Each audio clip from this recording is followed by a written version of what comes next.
Hello दोस्तों, आज 4 जनवरी 2024 सुबह के करीब करीब 10 बजने वाले हैं और आइए देखते हैं आज मार्केट में क्या चल रहा है।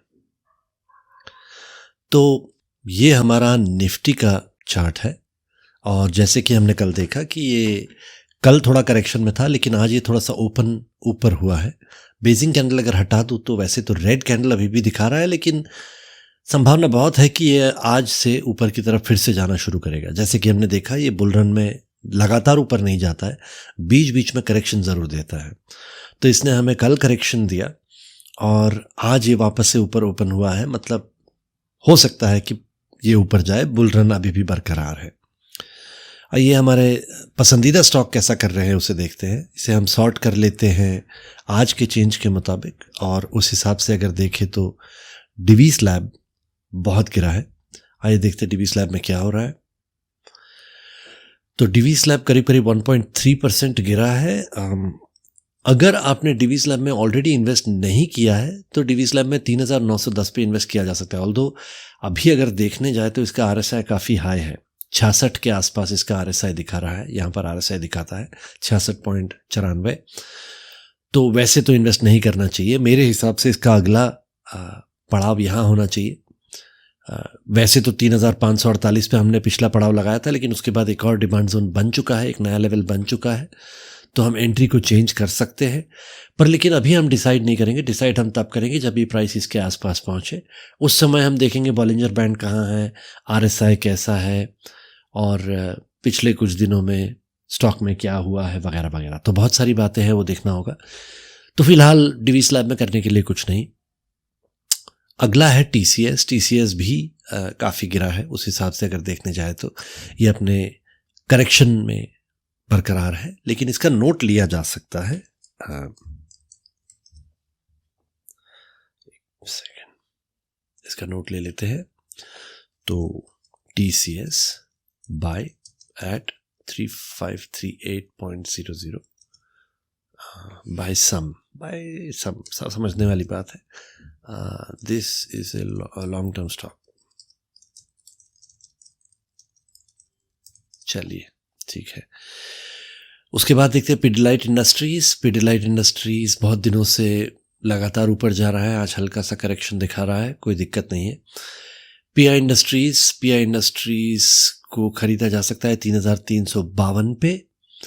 ऑल्दो अब ये डिमांड जोन टेकन आउट है एक बार, ये मतलब इस डिमांड जोन को छू के ऊपर जा चुका है, तो हमें इसे नज़रअंदाज कर देना चाहिए। तो या तो हम इस डिमांड जोन को नज़रअंदाज कर देते हैं और एंट्री को अगले लेवल पे ले लेते हैं, या फिर एक नए डिमांड जोन के बनने का इंतज़ार करते हैं।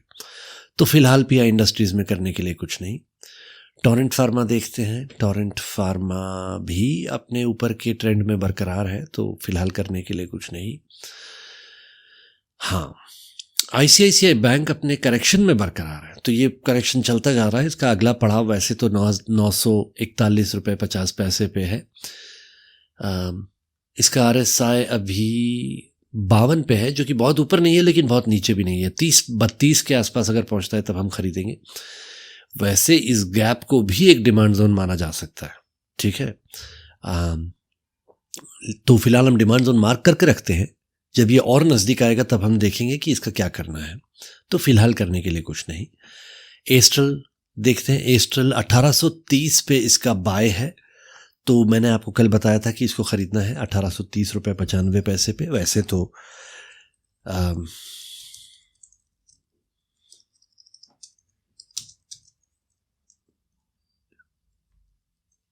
1830 रुपये 95 पैसे। This is a long term stock, ठीक है। लेकिन मुझे नहीं लगता इसके वहाँ तक पहुँचने की गुंजाइश है, क्योंकि आज ग्रीन है कैंडल। तो देखते क्या होता है। बस बेसिक कैंडल हटा के दिखाता हूँ। मतलब ग्रीन तो नहीं है, लेकिन ऊपर की तरफ बढ़ रहा है। ऊपर हुआ है, लेकिन आज ये 0.03% ऊपर ही बढ़ा है। तो देखते हैं क्या होता है। अगला है SRF भी अपने ऊपर के ट्रेंड में बरकरार है फिलहाल, तो कुछ यहाँ पर करने के लिए कुछ नहीं। बेसिक कैंडल लगा लेते हैं। रामको सीमेंट देखते हैं। रामको सीमेंट भी अपने ऊपर के ट्रेंड में फ़िलहाल बरकरार है, कोई नया लेवल बना नहीं है, तो करने के लिए कुछ नहीं। एशियन पेंट भी अपने ऊपर के ट्रेंड में बरकरार है, तो हम यहाँ कुछ नहीं करेंगे। टाइटन भी ऊपर है। रिलायंस, कई बार क्या होता है मार्केट बड़ा बोरिंग सा हो जाता है, मतलब करने के लिए कुछ रहता नहीं है, क्योंकि ओवरऑल मार्केट क्या हो गया, सारे ट्रेंड्स डिलीट करना होगा। ओवरऑल मार्केट में करने के लिए कुछ रह नहीं जाता है, तो बस देख लो सारे स्टॉक्स को और आगे बढ़ो, क्योंकि स्टॉक मार्केट कोई खेल नहीं है, कोई मतलब हम ये काम कोई मज़े के लिए तो करते नहीं है, बस हम नज़र रखते हैं स्टॉक पे और इंश्योर करते हैं कि जब सही मौका मिले तो इन्वेस्ट करते हैं। तो बोरिंग है तो बोरिंग है, ठीक है। अगर आपको एंटरटेनमेंट वाले वीडियो देखने हैं तो उसके लिए बहुत सारे वीडियोस अवेलेबल है, लेकिन स्टॉक मार्केट वाले वीडियोस कई बार बोरिंग हो जाते हैं, अफसोस। तो कई बार बहुत इंटरेस्टिंग भी हो जाते हैं अगर आपको सीखने का लालसा है। हेवल्स भी ऊपर की तरफ बढ़ रहा है। वैसे तो यहाँ पर एक सप्लाई जोन है जो कि टेकन आउट है, वैसे यहाँ पे आके फिर वहाँ से गिरा था, थोड़ा नीचे गया, फिर वापस टच किया, फिर नीचे गिरा, तो वैसे तो सप्लाई जोन टेकन आउट है। अब यहाँ पर वापस टच करके फिर नीचे गया था, अब फिर ऊपर जा रहा है।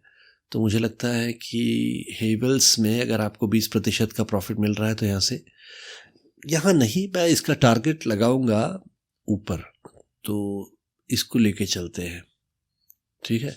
अब इसका DATR 30 रुपये के आसपास है अभी, ये मतलब 1438-40, चलो ये 50 तक जाने की संभावना है, 66 नहीं जाएगा तो फिलहाल होल्ड करते हैं। वोल्टास प्रॉफिट में है फिलहाल, उसका टारगेट भी काफ़ी दूर है, तो फिलहाल करने के लिए कुछ नहीं। डाबर भी ऊपर के ट्रेंड में बरकरार है। वैसे तो सप्लाई जोन को छू चुका है, लेकिन अब ये सप्लाई जोन बेकार हो चुका है, तो इसको हटा देते हैं। सफारी देखते हैं। सफारी कल नीचे जा रहा था, इसने हमें मौका दिया कि नहीं मुझे नहीं पता। मैंने कहा था 1821.50 पहले हमने इसको और नीचे रखा था, 1807 के आसपास रखा था। उसके बाद मुझे लगा कि ये शायद हो सकता है उतना नीचे ना जाए, तो 1821 पे लगाया, लेकिन अफसोस ये 1821 भी नहीं छुआ।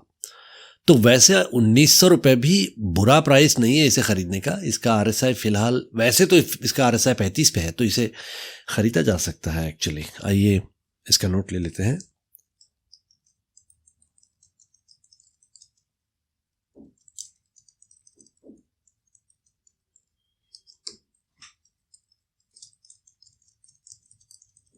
चलिए, तो सफारी 1910 रुपये के नीचे किसी भी प्राइस पे ख़रीदा जा सकता है। टाटा कंज्यूमर अपने ऊपर के ट्रेंड में है फिलहाल। कंटेनर कॉरपोरेशन भी ऊपर के ट्रेंड में है और बजाज फाइनेंस भी अपने ऊपर के ट्रेंड में है। तो फिलहाल इन सभी स्टॉक्स में करने के लिए कुछ नहीं। अब आइए न्यूज़ देख लेते हैं, स्टॉक्स इन न्यूज़। मैं इसको बड़े स्क्रीन पे ले ही आता हूँ। तो ये मार्केट रिपोर्ट, सेंसेक्स अब 300 पॉइंट है, ये तो ठीक है। General Srishti infrastructure compliance certificate and registration regulation this that, मतलब इसको कुछ मिल चुका है। GICH ग्लोबल फाइनेंस, ये क्या है? स्टॉक मंथली चार्ट इसका देखें अगर, तो मतलब बहुत ऊपर नहीं है फिलहाल। तो न्यूज़ क्या है? न्यूज़ ये है कि GIC housing finance board meeting intimation और board meeting schedule to be held on, ठीक है, इंपॉर्टेंट न्यूज़ नहीं है। After the year end quarter SEBI millennium online, तो ये तो ठीक है। PSI IT इंफ्रास्ट्रक्चर इंटीमेशन, ठीक है। डायनापोर्ट compliance certificate, investor complaints regulation, ठीक है। तो न्यूज़ में फ़िलहाल ज़्यादा कुछ नहीं है। आइए अर्निंग्स देखते हैं अगले हफ्ते की, नेक्स्ट वीक्स अर्निंग्स। तो अर्निंग्स अगले हफ्ते डिक्लेयर होने वाली है। तो होता क्या है कि जब अर्निंग डिक्लेयर होती है तो उस समय जोर से या तो स्टॉक ऊपर जाता है या नीचे जाता है। अगर अर्निंग्स अच्छी है तो स्टॉक जोर से ऊपर जाता है, तो एक शॉर्ट टर्म में प्रॉफिट बनाने का मौका मिल सकता है। तो इन्फी की अर्निंग डिक्लेयर होने वाली है। मार्केट कैप इसका ये है। दिसंबर 23 मतलब इसी हफ्ते में होने वाली है। ये इन्फी का स्टॉक देखते हैं क्या कर रहा है। डेली चार्ट में जाते हैं, आसपास में कोई डिमांड जोन तो नहीं है, अफसोस। एक्चुअली इस डिमांड जोन को लेके चल तो सकते हैं, पर ये डिमांड जोन ब्रीच हो चुका है।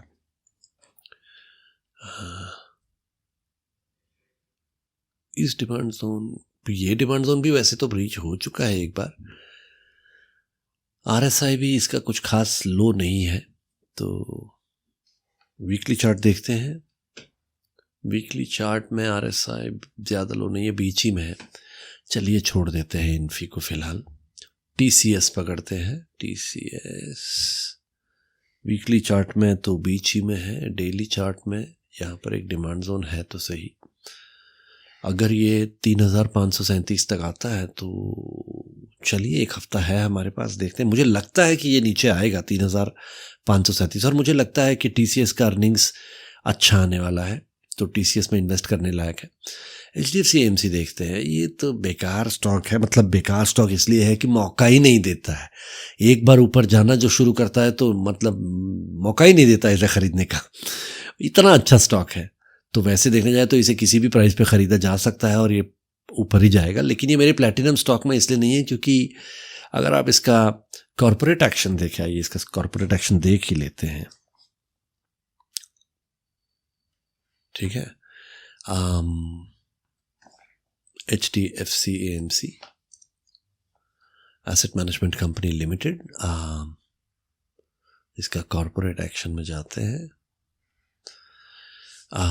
इसका कोई बोनस या स्प्लिट नहीं दिया है इसने, ना आज तक दिया है, और ये पुराना स्टॉक भी नहीं है। 2003 का प्रेफरेंशियल अलॉटमेंट था, बायबैक। अच्छा, एक बोनस दिया है इसने, बोनस इशू, पर ये मेरा ख्याल है प्री ये है। एक मिनट, इसका मंथली चार्ट लगाते हैं। हाँ, 2018 में तो इसका पब्लिक इशू आया है। मतलब ये जो बोनस दिया था ये मतलब 2018 से ही हमारे पास डेटा है। तो एक ही बार ये जो पब्लिक इशू आया था वही बोनस शेयर है। तो मुझे नहीं पता ये बेसिकली हुआ क्या, क्योंकि 2018 में इसका पब्लिक इशू आया है। इसके ऊपर डिटेल होगी कहीं पे कुछ।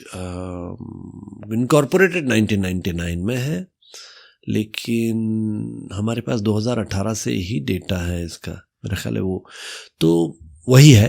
तो वैसे तो बहुत बढ़िया कंपनी है। इसका अगर आप बाकी फंडामेंटल्स देखें तो ज़बरदस्त है। सेल्स लगातार बढ़ा है, नेट प्रॉफिट लगातार कंसिस्टेंटली बढ़ा है, डेटर डेज एक्चुअली बढ़े हैं, लेकिन एक्चुअली प्रमोटर शेयर भी घटा है। लेकिन ये प्रमोटर शेयर गया कहाँ है? 10, 14, 11, 12, 10। मतलब पब्लिक के पास नहीं गया है, ये गया है FIIs और DIIs के पास। मतलब फॉरेन इंस्टीट्यूशनल इन्वेस्टर्स और डोमेस्टिक इंस्टीट्यूशनल इन्वेस्टर्स इसमें खूब दबा के इन्वेस्ट कर रहे हैं। तो उस हिसाब से अगर देखने जाए तो स्टॉक बहुत बढ़िया है। लेकिन चूंकि बोनस और स्प्लिट्स नहीं देता है, और मैं प्लैटिनम स्टॉक्स में उन्हीं स्टॉक्स को डालता हूँ जो अच्छा बोनस और अच्छा स्प्लिट देते हैं, क्योंकि ये एक बहुत अच्छा मौका होता है हमें पैसा को, एसेट बेस को फटाफट डबल ट्रिपल करने का। तो इसलिए ये प्लैटिनम स्टॉक में नहीं है। देखते हैं और क्या है न्यूज़ में, अर्निंग्स में, और कोई है क्या इंपॉर्टेंट स्टॉक। बाकी सब ठीक ठाक स्टॉक से ज़्यादा कुछ खास नहीं है। ये देखते हैं कॉर्पोरेट एक्शंस में क्या हो रहा है। कॉर्पोरेट एक्शंस मतलब बोनस स्प्लिट्स में। ठीक है, वैसे तो और भी प्रेफरेंशियल शेयर्स वगैरह वगैरह भी कॉर्पोरेट एक्शंस में ही माने जाते हैं, डिविडेंड भी। लेकिन मेरा फोकस हमेशा रहता है कि अगले एक हफ्ते में, नेक्स्ट 7 डेज में बोनस कौन इशू कर रहा है। अब ये एसेंशिया और क्वेस्ट, ये 2 कंपनीज है। एसेंशिया बोनस इशू कर रहा है, इसका फेस वैल्यू 1 है। तो आइए इसका ये देखते हैं फंडामेंटल्स। एसेंशिया BSE और NSE दोनों पे लिस्टेड है, incorporated in 2007। Life essentials, food products, clothing, garment, infrastructure, material, energy business में है। 535 करोड़ का मार्केट कैप है। छोटा कंपनी नहीं है, लेकिन बहुत बड़ा भी नहीं है। स्मॉल कैप नहीं माना जाएगा, ये मिड कैप माना जाएगा। पी रेशियो देखें, इसका पी रेशियो कम है इसका। मतलब ये जो बार्स दिख रहे हैं आपको, ये बार्स लगातार कंसिस्टेंटली बढ़े हैं। ये बार उसका पीई है, और उसका जो अर्निंग्स टू ईपीएस जो है वो कम है। ठीक है, ये जो लाइन आपको दिख रही है ये कम है। इसका मतलब ये है कि संभावना है कि इसका प्राइस बढ़े, अर्निंग स्टॉक का प्राइस बढ़ने की संभावना है। आइए इसका स्टॉक ही देख लेते हैं एक बार कैसा है। मंथली चार्ट में अगर जाते हैं तो ये बढ़ा है, कंसिस्टेंटली बढ़ा है, लेकिन है ये पेनी स्टॉक टाइप, मतलब 11 रुपए का स्टॉक है, कुछ खास इंपॉर्टेंट नहीं है। वीकली में इसी हफ्ते बहुत बढ़ गया है, मेरा ख्याल है ये बोनस डिक्लेयर होने की वजह से बढ़ा है 11 रुपये।